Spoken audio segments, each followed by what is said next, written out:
Well, yesterday we got through test 1 and 2.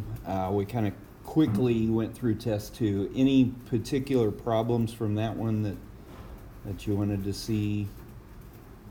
Those derivative rules. I think you guys have those down pretty good by now. Okay.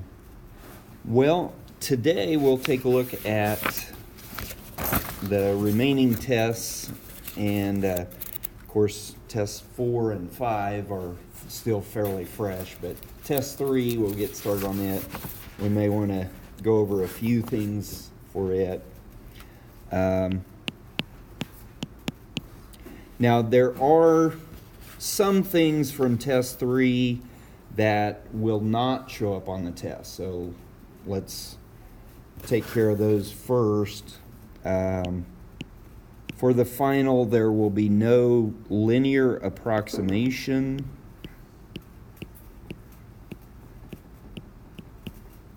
which was problem number 1 on test 3. No Newton's method,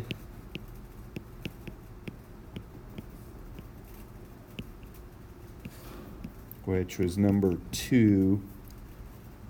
And let's see, no, we'll jump on over to number 10. No graph of the derivative.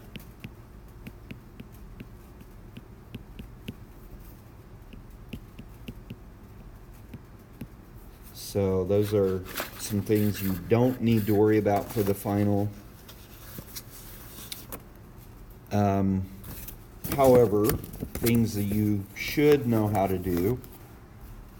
The applications, we looked at a lot of maximum and minimum problems.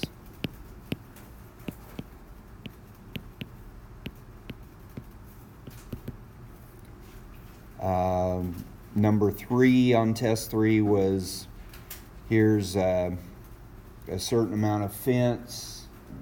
Farmer wants to make a rectangular pasture and then put another row of fence in the middle of it, splitting it into 2 parts. What's the maximum area? And we also looked at volume, possible maximum volume of this piece of cardboard. We cut out the corners and fold it up. Okay. So maximums and minimums. And on the worksheets, we looked at a lot of other types of problems like that, but we'll more or less gear it towards these types of either maximum area, maximum volume, or perhaps minimum perimeter or minimum surface area given, say, for like minimum surface area for a box given a certain volume, what would be the minimum surface area, or for a certain area to be enclosed, what's the minimum perimeter, minimum fence that would go around something like that. So kind of the same idea, except switching what we know and finding the other possibility. So maximums and minimums. Key there, get your equations, get your formula that you're trying to maximize or minimize, and a lot of times it'll be 2 unknowns, and then the one thing that's given to us, we'll be able to use that, substitute that into the formula, and we end up with a function of just one variable. And then take the derivative, set it equal to 0, and find your maximum or minimum that way. Okay. Then the other basic type of application we looked at was the related rates.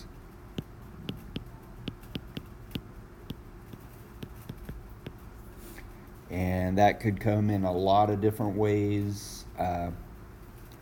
Number 5 on test 3 was the ladder, and ladder sliding down the edge of the building.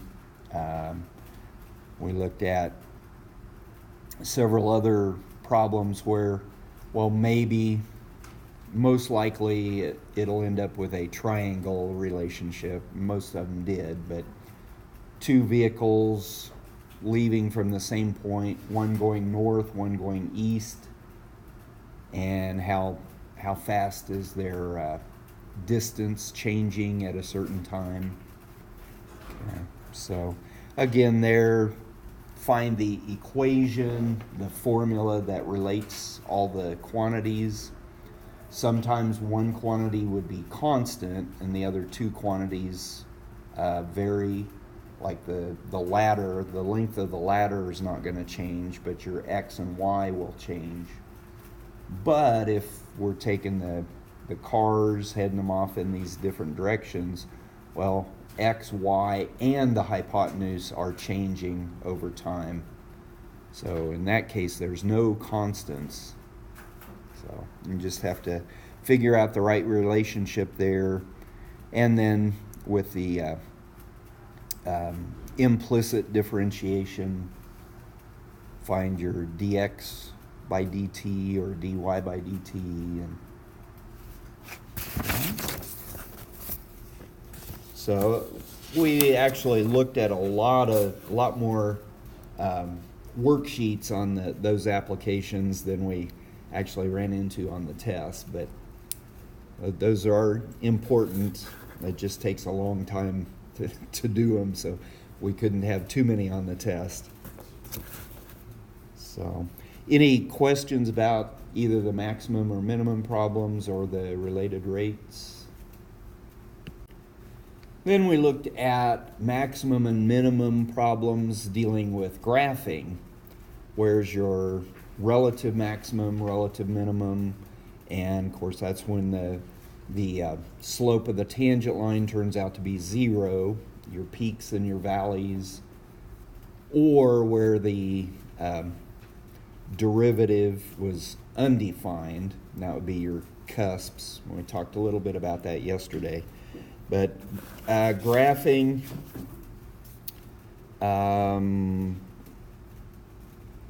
in the specifics, problem number 6 on test 3, we did look at absolute minimums and maximums over an interval. And we found that the maximums and minimums could occur at the critical points, but they could also occur where?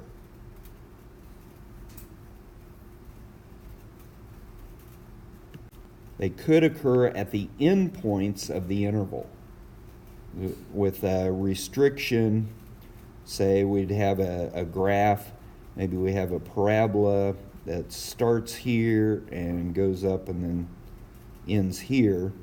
Well, we'd have the maximum at that point, but then the minimum would occur at this endpoint. So you got to test your critical points and test your endpoints, and then of course the largest one would be your maximum and the smallest would be your minimum. But they could occur both could occur at the endpoints, or both could occur at the critical points, or in this case one at a critical point and one at an endpoint. So you never know until you try all of them.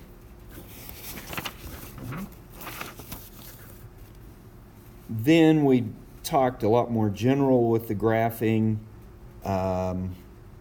over the entire domain. Where is the function increasing?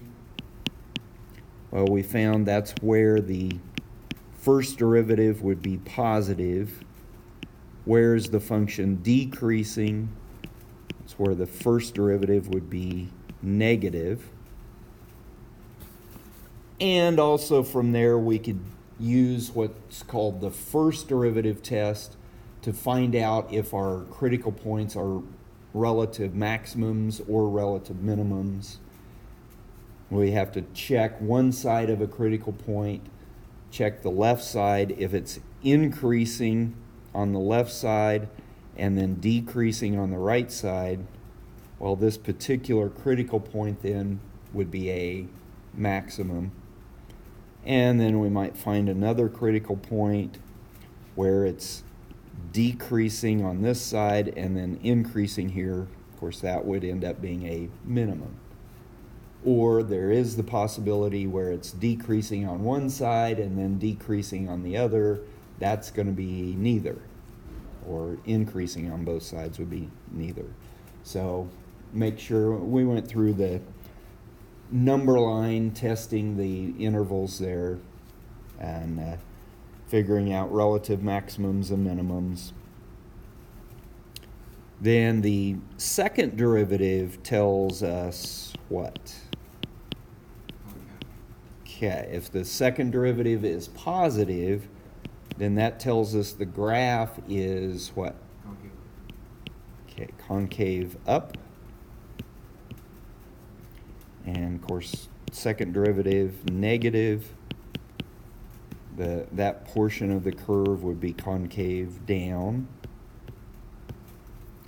And to be able to figure out where we need to look for concavity, take the second derivative, set it equal to 0, and those will be your possible inflection points. Okay. So a lot of the same procedures there with first derivative and second derivative. We just need to remember which one we're dealing with and make sure and test the right derivative, first or second. Now, we said number 10, nothing dealing with that, but number 11, something like this might show up on the final, given certain characteristics of a function. Maybe we're given, number 11, f of negative 2 equals negative 3, f of 1 equals negative 1, f primed of 2 equals 0, f primed of 1 equals 0. Well, we have a couple other conditions that's given in this problem, but first of all, what does this tell us? F of negative 2 equals negative 3.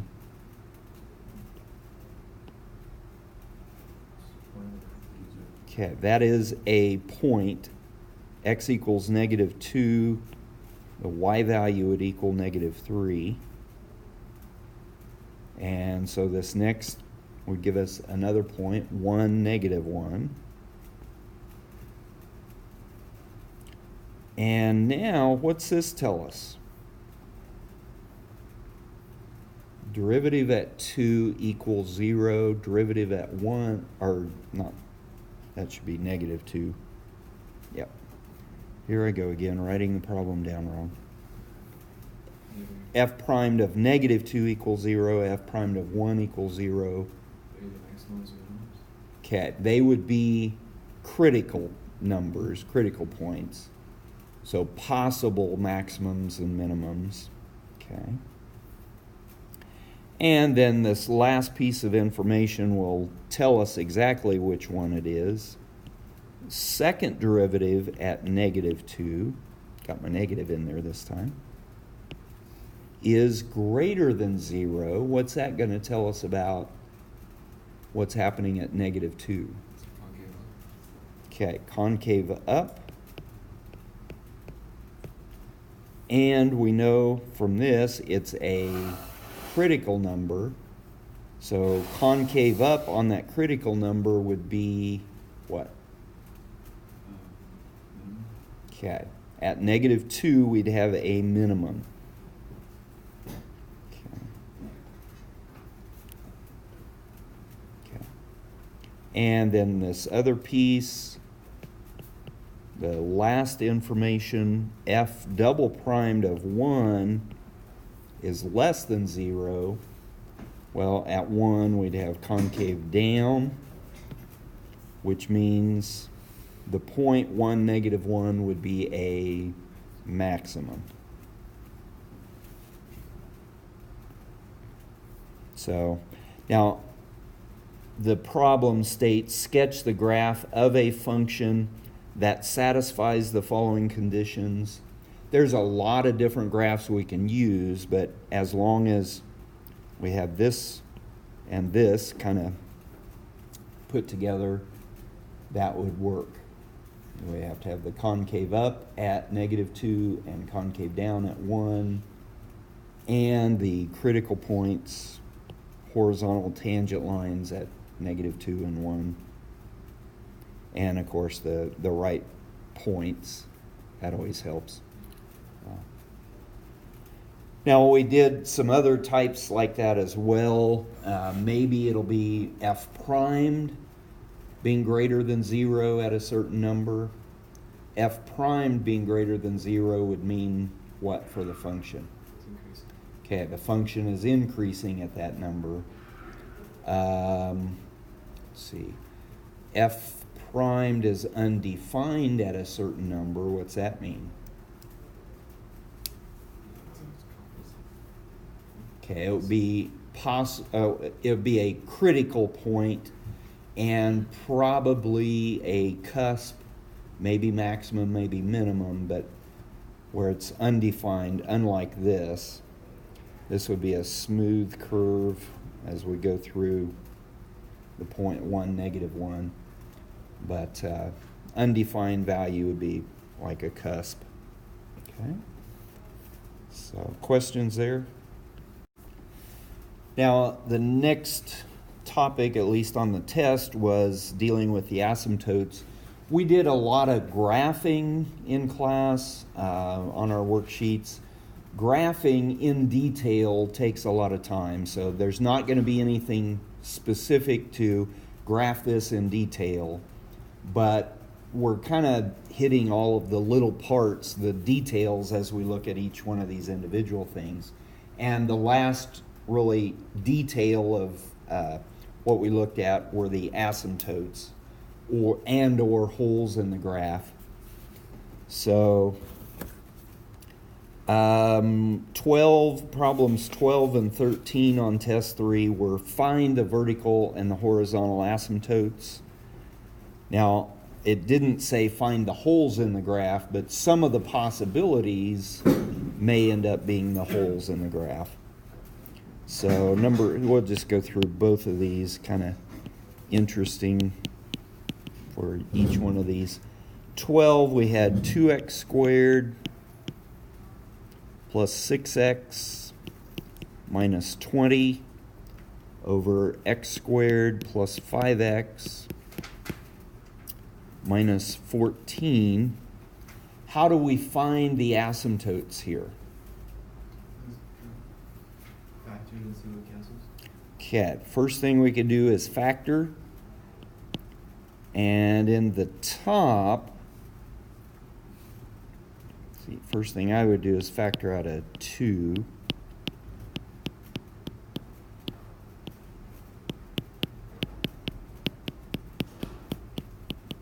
And then top factors into what? X plus 5, X minus 3. And then the bottom factors into what? 7 and 2. Okay. Now, we have the x minus 2 in both top and bottom. We can cancel those out, which means what? X can't equal 2. Okay, x cannot equal 2. Do we have a vertical asymptote at that point, though? Okay, no. This is kind of a side note on this problem. There'd be a hole at x equals 2.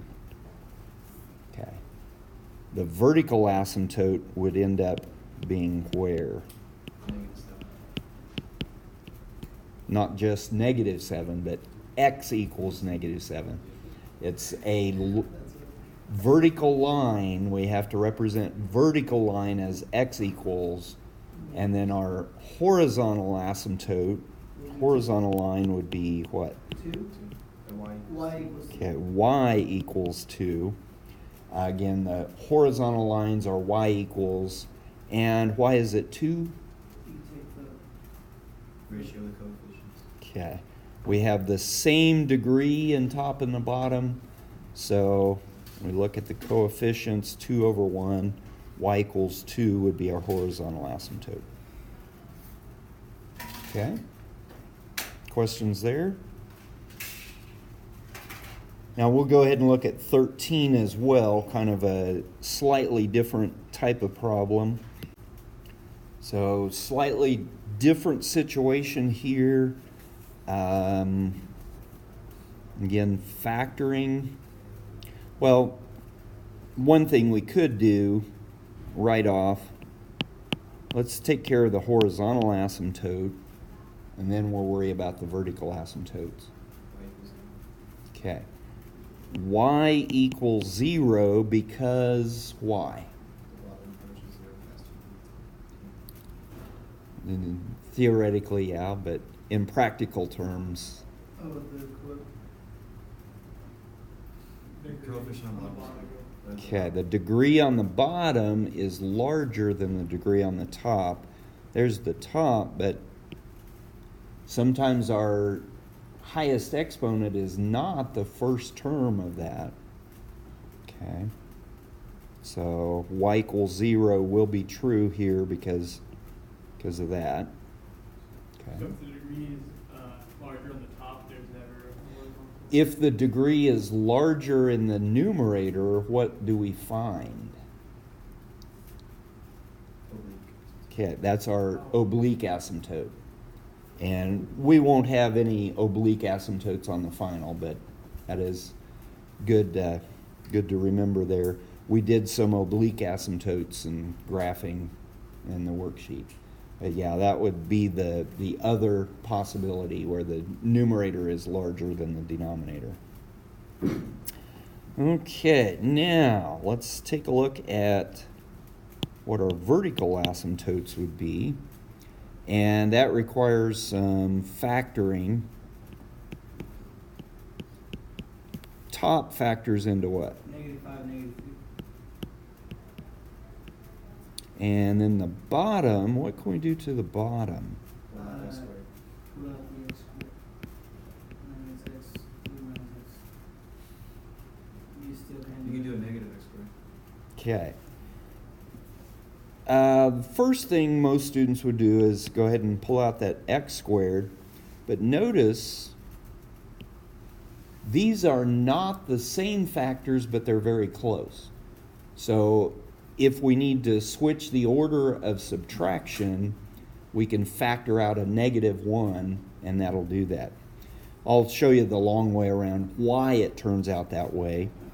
3 minus x here in the denominator, if we put it in what I call descending order, x and then the constant, or had we started that up here, then, well, we'd end up with this, and it's still not the same as this, but this is where we need to look, factor out the -1.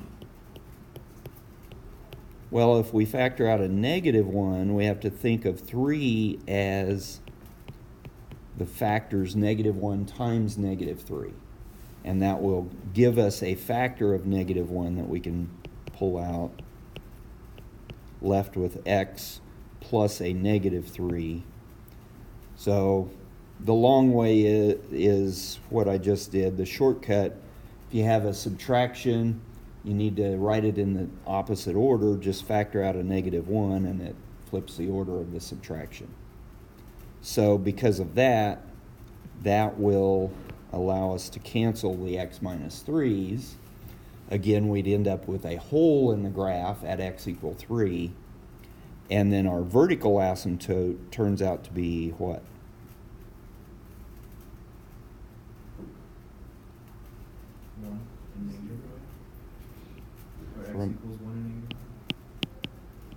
x equals 0. It's not x squared minus 1, but just x squared. When you, If x squared equals 0, x... still, you're equaling to 0. When you divide by negative 1, you're going to get 0. And then when you square root it, you're going to get 0. Okay. Factor x squared would be x times x. Yeah. Okay. But x Yeah, that gets kind of tricky. It's not your normal factoring and setting a binomial equal to 0. But keep that in mind. So our asymptotes on 13 would be these, and again the hole in the graph would be at 3, at x equal 3. Okay? Are you going to have to graph or just find the...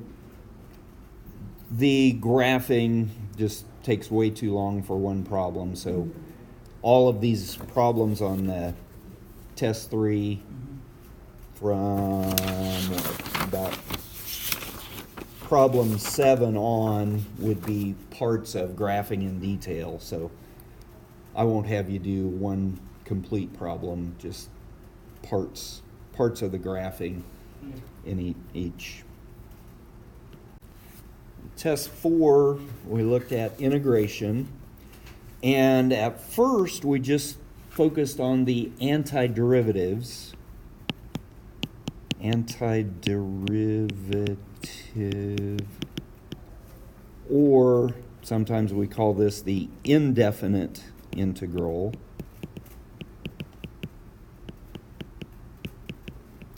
And that's really just working your derivatives backwards.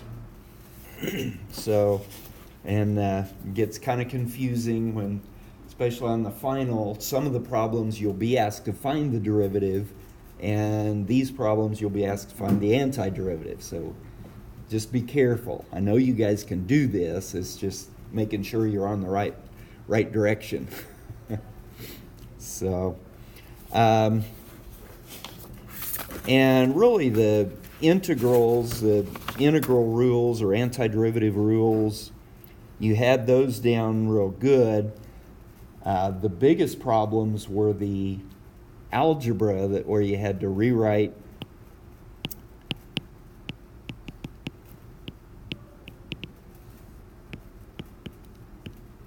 and some of that if you have, say,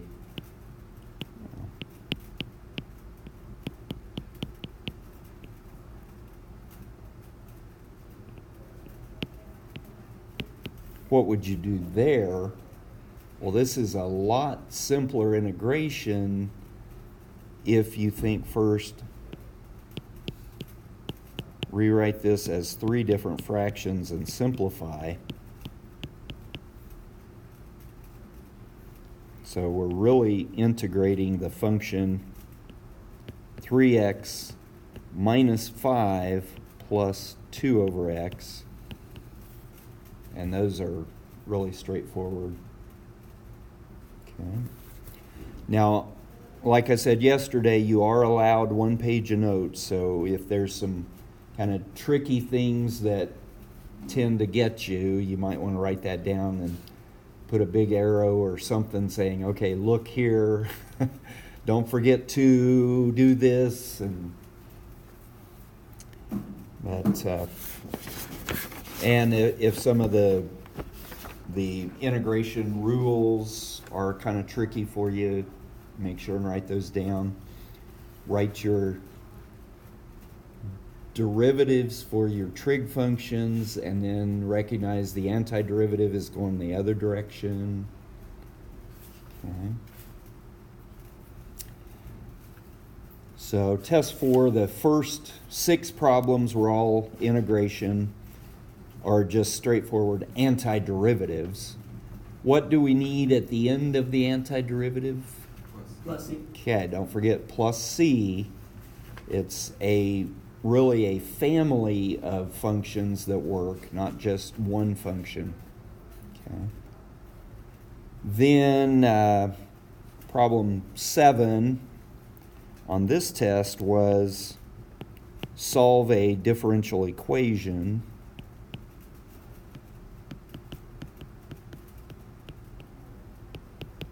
And test 5, we also had a solve the differential equation. So that would be a possible problem for the final. It's basically integrate, but then you have to take the information that you're given and find out what C equals for that particular extra information. Okay. So the integration or antiderivatives, we looked at those things.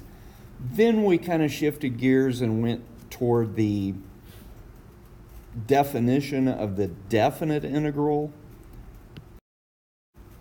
And probably the first step here in doing that was using the certain number of rectangles to estimate or to approximate the area under a curve.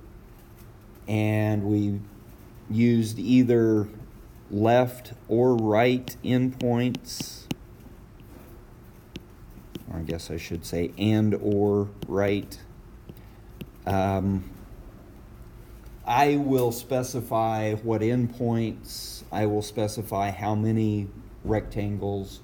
I'm not going to give you a whole bunch, but probably 4 rectangles will be sufficient. But left endpoint or right endpoint over a certain interval. So key point there, first thing you'd need to do is find your delta x. So, and then later on, instead of using rectangles, we looked at using trapezoids or Simpson's rule. So that might also show up on the final.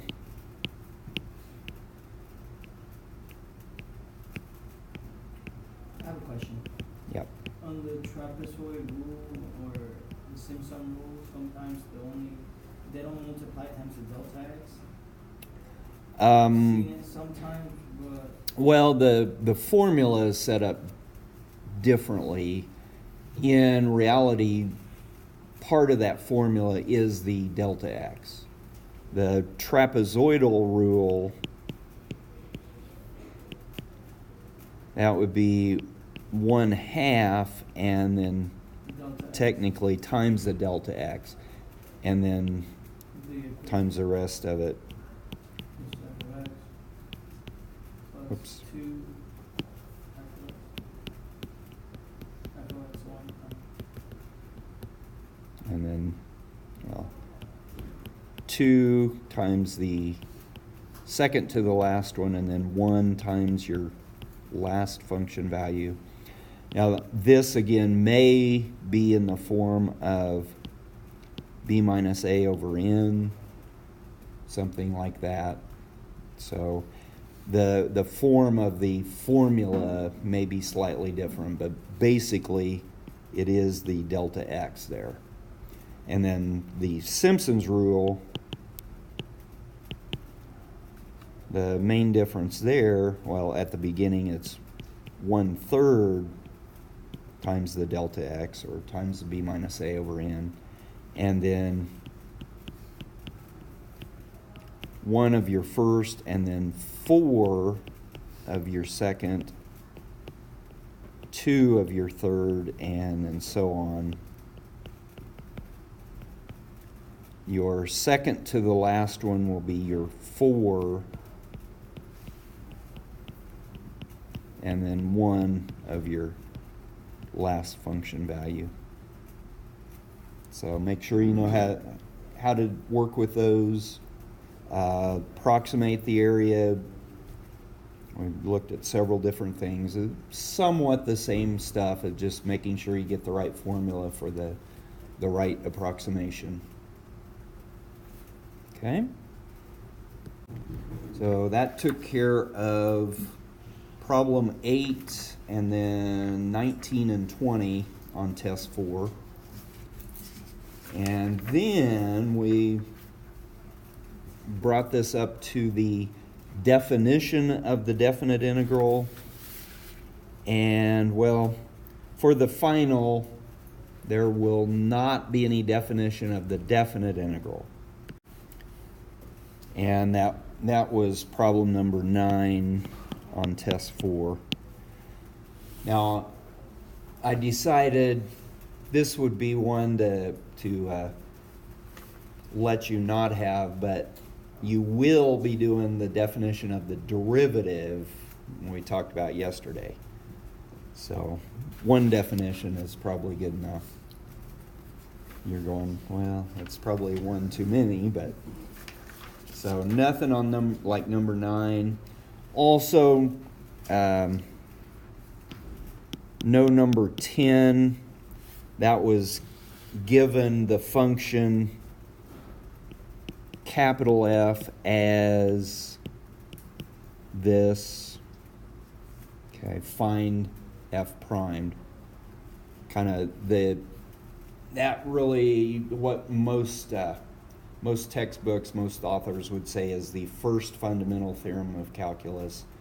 We use the second fundamental theorem of calculus a lot, and that's the evaluating the definite integral, but nothing from this first one. So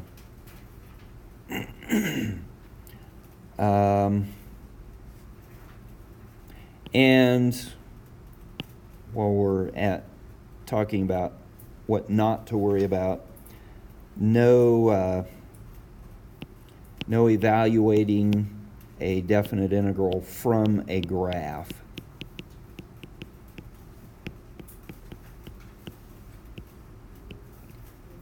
Now we did that on test 4, number 18. So nothing like that on the final. Which leaves us with lots of evaluating definite integral. Basically problems 11 through 14, and then 15 through 17, find the area of a region. Again, set up your correct definite integral. So probably be a few of those, not just one, but maybe 2 or 3 with the definite integral and or the area. Okay. So that was the main thing on test 4. It's dx, where capital F is your antiderivative. Use the fundamental theorem to evaluate it. Okay? Questions on test 4? Test 5, you better not miss anything from. That's really fresh in your mind, but could be the acceleration, velocity, position, function type problems. Probably 1 or 2 from there. Area between 2 curves or bounded region. Probably something like that. The average value of a function. Could be something like that as well. So that was kind of the 3 types of problems, 3 basic types of problems on test 5, dealing with acceleration, velocity, and position, dealing with average value of a function, and then the area, which we looked at a lot of different scenarios with the area. But most of those is the algebra and figuring out what the region is was our tough one. So, any questions over test 5? So, final exam, Wednesday, 10:30 to 12:30. Or technically 12:20, but you won't have any time limit. You can keep going after 12:30 if you need to. Probably won't need to. But 20 problems, and I did say I would allow one page of notes, right? front and back, so prepare a lot for it, and the test will be easy for you.